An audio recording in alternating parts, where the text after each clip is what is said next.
Welcome back to The Edge. Google has announced a new algorithm update, and there are new improvements on Google Search Console.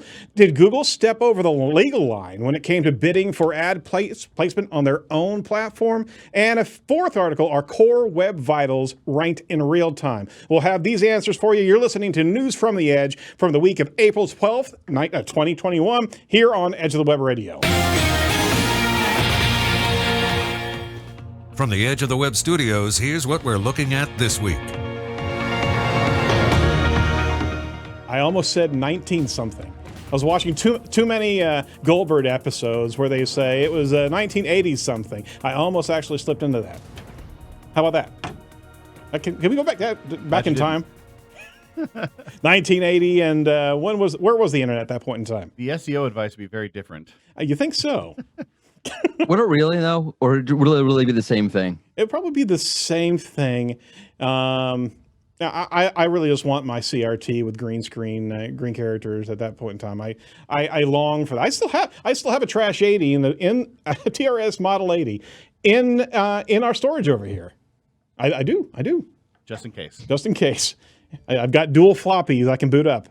Like a son of a gun. Hey, this is Edge of the Web Radio. I'm your host, Aaron Sparks, owner of Site Strategic. Every week, we bring you amazing guests to talk with and trending digital marketing topics. Each week, we're covering SEO and the digital marketing news of the week, separate from our weekly interview show, getting you more news to you as quickly as we can. So check out everything over at edgeofthewebradio.com. That's edgeofthewebradio.com. Welcome to the Site Strategic's digital marketing news desk of Edge of the Web. Joining me for his take on it, that was the mysterious voice that you heard in the background, is Morty Oberstein, SEO liaison at Wix. Morty, you long for the 1980s? Huh? I'm very mysterious. You are mysterious. Man of mystery. Well, who knows? Who knows what's going on Morty's side? What was going on with you last week, Mart? A lot of ins and outs, a lot of what have you, different people involved. Okay, you only get 3 times to actually reference the Big Lebowski for the first quarter. Well, we're in the second quarter now. Okay, so go ahead. I love that line. No, it was a week, like all other weeks. Yeah, it was a week. Different. I completely appreciate your embellishment. Read between the lines. Wow. Just tell me if you don't want me to go to you. All right. I mean, you don't have to actually. Oh, no. The problem is I don't want you to go to me. The problem is I want you to go to me too much. Well, we're not going to do that. So, Morty, you had a good week. Are you still out of lockdown? Yeah, we're good. No, everything is up and open. Good. I think the number of cases in the whole country is down to 200 or something like that. Oh, fantastic. I went to the office the other day. That's a first. Met people. Oh, no. Are the kids still in lockdown? I'm a little bit upset, by the way. Like, I liked COVID to the extent that I can get out of every single social obligation by literally saying, hey, it's a pandemic. I can't do that. Now what am I going to say? It gets a little bit worn, right? Right. Oh, just ask him, hey, did you just cough? I mean, just make it really awkward for him. I think I might say I have Ebola. Oh, wow. You're just going to go for the I'm going to go full throttle. Jeez. I don't know where to go with that, because we could actually do some sort of avatar on the screen, but that'd probably get me banned. Don't do that. Don't do that. All right. Hey, we got a number of articles to go through, Morty, and we stuffed a fourth one in here this week because there's so much news. I want to get your take on this one from Search Engine Land by Barry Schwartz. I thought we were actually going to get through a news cycle without referencing Barry, but he's there. It's not like a Godfather, right? I mean, he just pulls me back again. Google announces product review algorithm update. Google announced a new search algorithm update. They're calling it the Product Reviews Update. The update is designed to better reward product reviews that share in-depth research rather than thin content that simply summarizes a bunch of products. A spokesperson told Search Engine Land. Reviews are written in a way that if they're insightful analysis and original research, will be rewarded, especially content written by experts or enthusiasts who know the topic well, Google said. All right, so we rarely get an off-core algorithm update anyway, so that's actually interesting. But what's your take on this, Morty, that they're actually rewarding non-spam product reviews, basically? Well, non-thin. I mean, spam. Splitting hairs, I guess. I'm just calling it for what I see here.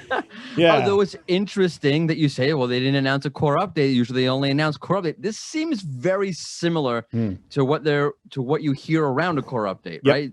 Deeper content, more specific content. I think I saw somewhere, maybe it was Glenn Gabe, maybe it was on Search Engine Journal. It's all one giant mush of SEO news to me at this point. Where John Mueller said that, it's not a core update, but could I see it being part of one or similar to something like he did reference core update in there somewhere, which kind of makes sense because it does feel like the same kind of quality yes, it does. go to that the core updates are trying to achieve. Deeper content, more nuanced content, more highly detailed content. Right. And if you pay attention to this as a trend overall, Google's telling you we want that highly authoritative, highly nuanced, highly relevant, highly targeted content versus that top level content. Obviously, there are cases where that doesn't apply, but it's a general sort of direction of things. Right. No, you're absolutely right. And I mean, we remember the comment spam of yesteryear, right? Of a bunch of junk in a website's reviews or commentary, and this sounds like very similar. You just can't. I mean, there was an optimization tactic for getting product reviews on a regular basis, on-site and off-site. And what we're seeing here is they're wanting more substantial content. Here's some of the things that they're actually measuring. Google recommends your product reviews cover these areas and answer these questions. Express expert knowledge about products where appropriate. Do they show what the product is like physically or how it is used with unique content beyond what's provided by the manufacturer? That's interesting. Provide quantitative measurements on how a product measures up in various categories of performance. Explain what sets a product apart from its competitors. Boy, this is a lot of hoops to actually ask a product reviewer to actually jump through. And in all frankness, how in the world can any one brand control those particular requirements whenever somebody's reviewing a product? Well, I think it's their own review, right? It's a write-up. So to me, this speaks more to those affiliate sites where they do a really thin, really, bare bones review, get their affiliate links in there and so forth. Gotcha. And now you really have to write something substantial. And I'm looking, I looked through a bunch of retail keywords the other day. Those ranking shifts are huge, some of them. All right. I completely up 20 spots, down 20 spots. Yep. And it's, it makes sense. And when someone wants to go check out a review, they don't care about your affiliate link. They care about getting a review. Understood. All right. That one missed me as I was reading the article. Okay, I get it now. So it's really about the. No, it's okay. It's really about the affiliate product reviewers, and this also goes along the same lines as where they were looking.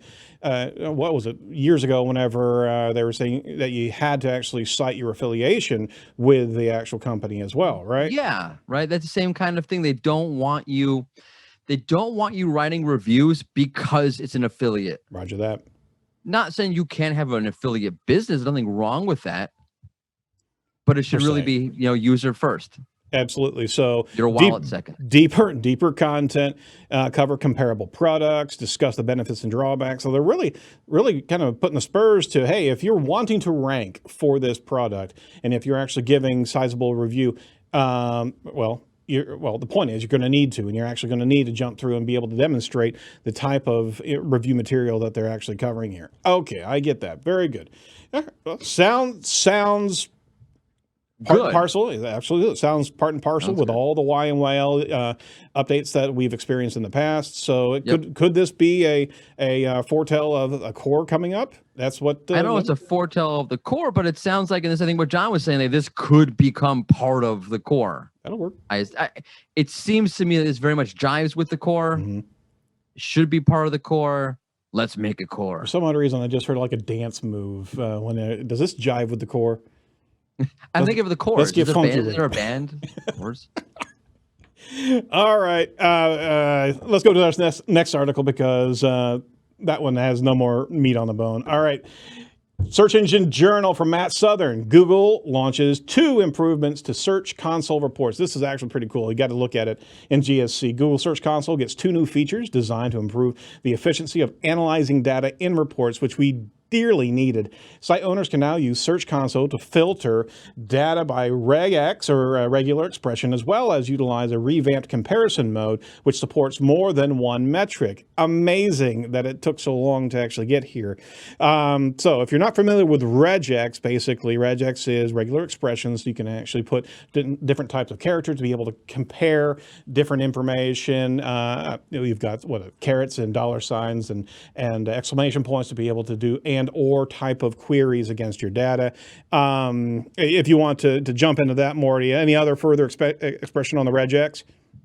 No, I mean, look, it's great. It finally makes you. I think the example that Google gave us, you wanted to compare, a keyword for, how many cats do I have versus, how another keyword related to cats or another keyword related to dogs that you're trying to rank for, blah, blah, blah, blah. Right. And you can sort of now bring them all up and compare them and see what the data, and then you have a really customizable way to pull up what you want. Absolutely. So you got a lot more joining that you can do in a query as opposed to a single phrase or a phrase contained. So you've got that. Plus, you also have some very cool comparison mode data. So site owners can actually use the comparison mode in Search Console to answer comparison-based questions. Up until now, the table wouldn't contain a comparison column with a relative difference in percentage if more than one metric was actually selected. So you can actually now compare two different queries in the same table and be able to see how well one particular pursuit is actually going as opposed to the other. And I had a tear in my eye, actually, as I was looking at this. I really did. The things that make you cry. It's a twisted world up there. But they truly, it's great to be able to see that, because now you can actually put a good number of different pursuit vectors in there, see how your multi-pronged attack of different types of campaigns are going. And on top of that, you can also pull that data down. So you now have a full export of that comparison data, right? Right. So now you see up 20%, down to whatever it is. So, Yep. Yeah. But you can also chew on that and be able to pull that into your own CSV. So you have that as a factor of data that you can pull in. And I'm assuming that's also in the API calls that you can pull that as well. Maybe. Very cool stuff. Yeah, absolutely. That's where the people were very excited about this. Oh my very gosh. Excited. Did you 400, 480? Crying, a little tear. Crying. There were people. Are you mocking me?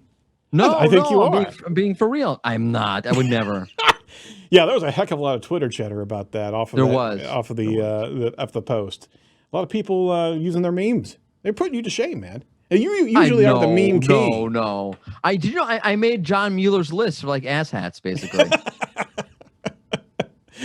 What was the list? It was shady people, shady people who I like, something like that. I don't know. It was me and Alan Bleiweiss. Yeah, where are we going to actually put him? That should be his lower third from now. Oh, that's right. You're supposed to do that. Take care of it. Yeah, I gotta find that list. I forgot the name of it. Ooh, that's terrible. I'm honored. I should remember the name of the list. We'll absolutely get you on next week. All right. Hey, quick break. Edge of the Web is brought to you by Site Strategics, the title sponsor of News from the Edge. Site Strategics is the pioneer in agile digital marketing. Our core specialties are technical SEO, SEM, social media, conversion rate optimization, website development, amongst all those, as well as omni-channel media marketing, in which you're seeing and listening to our content coming from our studios in downtown Indianapolis. We focus on agile marketing, which is results-based marketing that actually works. So if you're interested in what we can do for you, give us a call over at 877-SEO for Web or 877-79. I've done this for 9 years and I forgot the number. 877-736-4932. What a terrible plug that was. It was going so well until that. Who knew? All right, so Site Strategics, give us a call. All right, next article. That was like dead science. Everybody's got crickets. We're going to say you fumbled the phone number? I was going to see if you need to offer yourself a refund. On the live read. Sorry, Site. Have your CEO call me. Right. All right, news article number 3 from Apple Insider. Okay, here's some more meat for you. Oh, yeah. All right, so this one came out of the woodwork, and we actually grabbed a hold of it on Monday this morning. From Apple Insider, Google gamed its ad auction system to favor its own ads, generating $213 million. According to this antitrust lawsuit, Google used a secret program called Bernanke that used historical bidding data to give its ad buying system, a major advantage over its rivals. This was from an antitrust suit filing, a program that actually earned the company hundreds of millions of dollars in revenue in 2013. Now, check this out. There's an antitrust suit being filed by Texas from a group of state attorney generals about its advertising technology and ad industry dominance. In a response to the lawsuit filed by Google early in April, the search company accidentally let slip some of its behind-the-scenes work. In the initial version of its filing, seen by the Wall Street Journal, Google failed to properly redact some of the sections, revealing its secretive business elements. So they didn't pull this information out of its filing data. A federal judge allowed Google to refile the properly redacted versions under seal. The unredacted elements refer to a program called Project Bernanke, a system that Google allegedly kept secret from publishers and other rivals. Bernanke was also viewed as an antitrust issue by the states in the lawsuit due to how it operated. Here's the deal. Basically, the antitrust lawsuit centers around how Google's ownership of a platform for selling online advertising, as well as its position as the ad buyer of its own properties, was the problem. By being both an owner and a client, Google was thought to be able to game the system due to having access to the data that ad buyers would not regularly receive.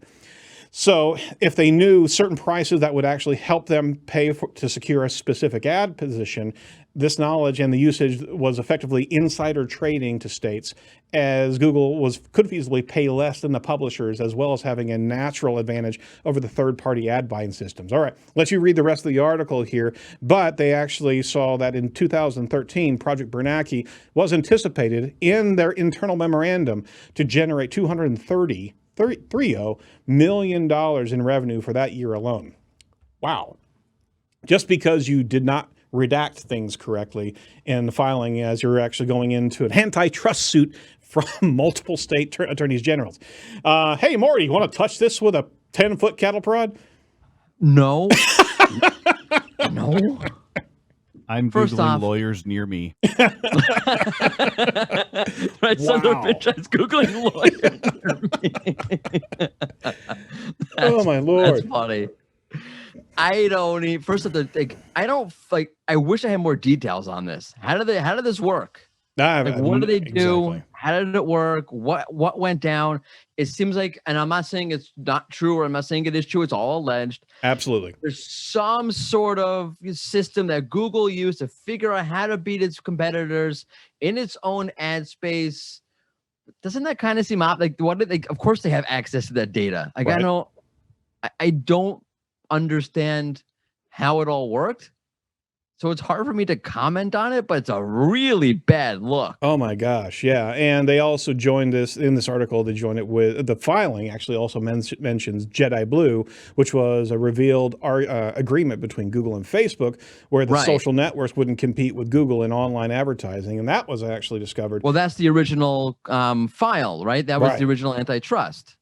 That was I think this is a separate antitrust. I could be wrong. Maybe here, I'm wrong. but I thought the Jedi Blue thing was the original antitrust. Facebook and Google colluded together, and that's part of the antitrust. But I could be totally wrong because there's too many antitrusts going on. Too many. And yeah, in fact, my gosh, there was like 20 or so here over the course of the last year and a half. But the point is that what they're going after here is it a conflict of interest to actually bid inside your own platform? That's what I'm saying. Like, is it a conflict to inherently bid inside of your own platform? Right. Whether or not Bernanke came out or not. Right. Well, I personally would have called it Project Greenspan because I was born in I'm born in the 80s. And Greenspan was my guy in the 90s. Yeah, why would you even call it Bernanke? And Bernanke was who was that? That was the chairman of the Fed during that period of time, right? Yeah, he was the chairman of the Fed during the crash in 2006 to 2014. Why in the world would you call it that? So anyway, that was interesting news that, boy, it came across our desk, and we have to share it because, wow. It's still developing, really. It really is. It just came out today. Yep. Yeah. So, again, we have no no position on it, except holy crap, that was an article, and we were wanting to see from the sidelines what in the world happens there. All right, now last article that I want to bring up is a pretty cool article from Roger Monti over at Search Engine Journal, and it really has to do with a number of concerns we have going into May, because May is Core Web Vitals month. May is Core Web Vitals month.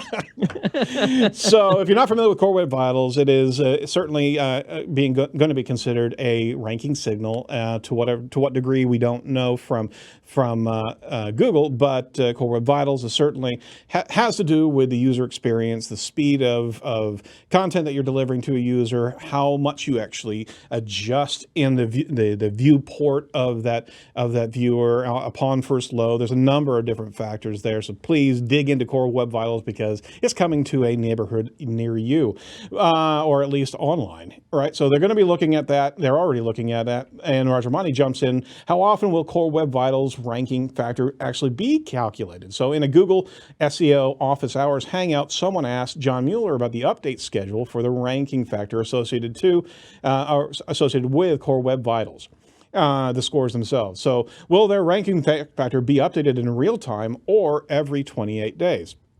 So what did John say? John got in there and he actually, usually he takes a pause, right? And especially when there's a tricky question. And in this particular response, he answered right away without hesitation. He said, "I don't know. I don't know if that's decided completely yet. I mean, part of that is also that there is a general lag for the data anyway. We kind of have to wait that period of time until we have collected enough data." So what he's talking about, he's referencing where Core Web Vitals are actually calculated. The data coming from the Chrome user experience data, CRUX, that is collected by Chrome users who have opted into participating in providing page speed and Web Vitals information to Google. It's almost like they're telling on the sites. They're tattletales, that's what they are. Core Web Vitals data is collected and updated every 28 days. That means that the scores reported to Google Search Console or in tools like PageSpeed Insights are reported on what Google measured in roughly the period of 28 days.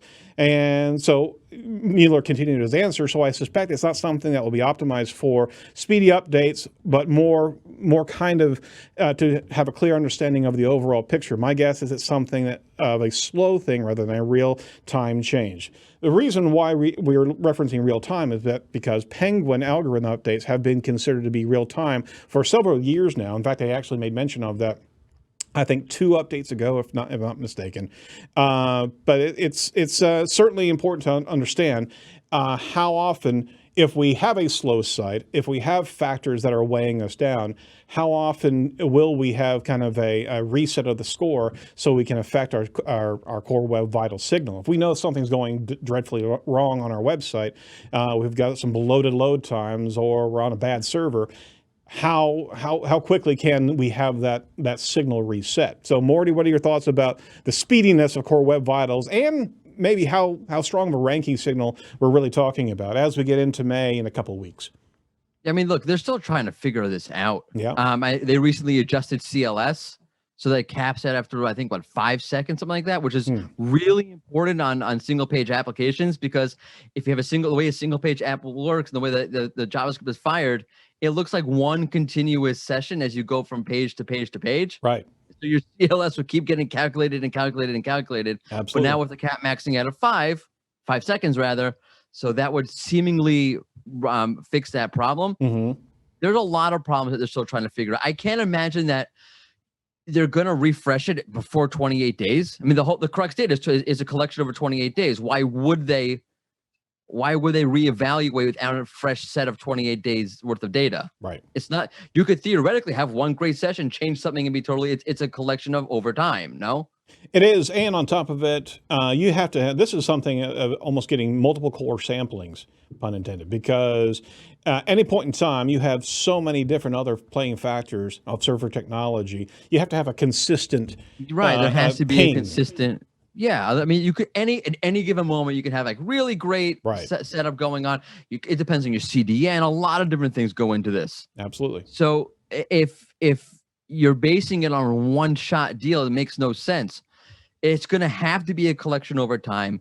I wonder if maybe you can it would be cool to almost have like a URL inspection tool. Right. You can refresh, right? Submit it again.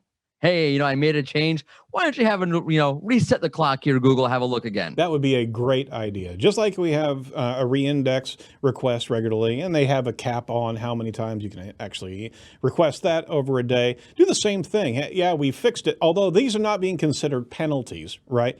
Right. And there are no manual actions going on there. But if you've got some I mean, you certainly see the low performing URLs. Why not actually have a request to resubmit? Absolutely. Yeah, just like with hey, blocked by a robot.txt. Okay, resubmit. Right. No, I think that's a great idea. I'm full of great ideas. Google, if you're listening to us, please take that idea and don't lambaste us for the previous article. How about that? Sounds like a plan. I doubt that they're listening. Look. The organic search team and the paid search team are two different teams. Yes, they are. Organic search team should be happy with us. Paid search team is probably not. Well, with that, there's 4 articles right there, folks. And let us know your thoughts about these articles. We want to have our listeners contribute and ping us as they deem fit. So we want to have that continued collaboration in the space. But you know what? There's also some great collaboration happening every Thursday at 1 p.m. Eastern, and that is SEO Chat. Hashtag SEO Chat on Twitter. Did you like that? How I did that? That was pretty fun. That was good. Oh, my gosh. That was a smooth, very smooth. I almost do this for a living. I just wish I got paid to do it. Well, ironically, this week's SEO Chat is not about SEO. Hey, what could it be about? What could it be about? Morty, tell me. Podcasting. Podcasting. See? You know anybody that does podcasting around here? Yeah, right here. Oh, do you do podcasting too? You do it too? Oh my gosh, I had no idea. I do. We both do podcasting. It's amazing. There's a lot of podcasting going. There's a lot of podcasting karma going on right here. It's the podcasting mojo. So we got to be part of this SEO Chat, right? Yes, you do have to be part of it, and I'm sure there'll be an SEO, take on podcasting. Absolutely. By the way, I've been playing around with this. I think, maybe I shouldn't share this with you. Huh? I'll share it with you. I mean, you, Aaron. I mean, you, the wider people out there. Oh, I think plug Google's my a little. Yeah, sorry. I think Google's still a little bit simplistic at how it looks at the podcast rankings. Yep. Like in the carousel there, I think because if you search for best SEO podcast, by the way, Ed shows up there a lot. I know. Just so you know. Thank you. Appreciate it. Mm-hmm. So does SEO rant? No, we don't. I don't show up in best SEO podcast. You know why? Why? Because I didn't have the word best in there somewhere. Well, we're trying to do this right now, actually. I surreptitiously actually tried to get best SEO podcast, SEO rant as a string of characters in our podcast so Google could actually. Oh, very good. You understand what I'm doing? Very good. Very good. All right. But you do have, there's a podcast called like Best SEO Podcast. Yeah. I don't think they've posted in a year or so. Yeah, and they're still ranking. They show up in that carousel because of best. So I changed my title tag to on the SEO rant to be Best SEO Podcast 2021. I'm experimenting. Oh, let's see what happens. We got to do my the same rankings, thing. by the way, jumped up. I went from whatever now number 80 for Best SEO Podcast. Okay, well, we're going to have to try it out ourselves. See what we can battle it out on the charts. Oh, you guys have more authority than I do. I mean, it's we. I'm part of this. I'm part of that. I'm happy if you win. Wow, that was such a patronizing little thing there. Wow. No, I'm serious. I'm part of this. It's me also. I'm in this with you. You are. You're indelibly tied now. That's it. We sync, you sync. That's the problem now. This is all confusing. 1 p.m. Eastern Standard Time, Thursday on Twitter, hashtag SEO Chat. Be there, talk about podcasting and probably an SEO take on podcasting. Absolutely. Absolutely. Hey, we had a really good show with Carolyn Lyde, and we dropped our podcast today. I know it's actually Friday, and it was fantastic. I listened to it. Did you? Very good. I did. Appreciate it. No, she was awesome, and it was a fantastic interview, just understanding the kind of the North Star that Third Door and Search Engine Land actually operate from. So thanks for getting us introduced. I do appreciate it. Of course. And by the way, there was a plug in there for SEO Chat. I did hear that. Mm-hmm. And Carolyn, the one who brought me in to SEO Chat. So it's full circle here. So where's Kevin Bacon in all this then? Kevin, screw Kevin Bacon. Everybody's got a link to Kevin Bacon somewhere. We're just going to have to find it between SEO Chat, Morty Oberstein, Edge of the Web, and Carolyn Lyden. There's got to be a relationship to Kevin Bacon. There is, by the way. I used to work for Bernie Madoff's nephew. And Kevin Bacon got all his money lost from there Bernie it is. Madoff. All right, There see, it is. we found it already. Yep. All right. Well, Morty, thanks for everything, and keep it the good fight. And let us know what's happening in the SEO chat beforehand, so we can churn up the waters, like get a lot of people in there. Okay. Absolutely. Well, Thank we you. already know, but we're just telling you, tweet regularly. All right. Thanks so much, man, and we'll check you out next week. Thanks, guys. Absolutely. All right. Make sure you check out the second part of the Carolyn Light and interview this week. And if you're not doing anything else today, which is Tuesday, April 13th, join SMX Create, their virtual event, because that's going on right now. They got a lot of events this year, and jump in there and let them know that Edge sent you. Be sure to like, comment, and subscribe to our YouTube channel to get updated when we go live next, and our shows that are coming out regularly. From all of us over at Edge of the Web, be safe, be well, and do not be a piece of cyber driftwood. We'll talk to you next week. Bye-bye.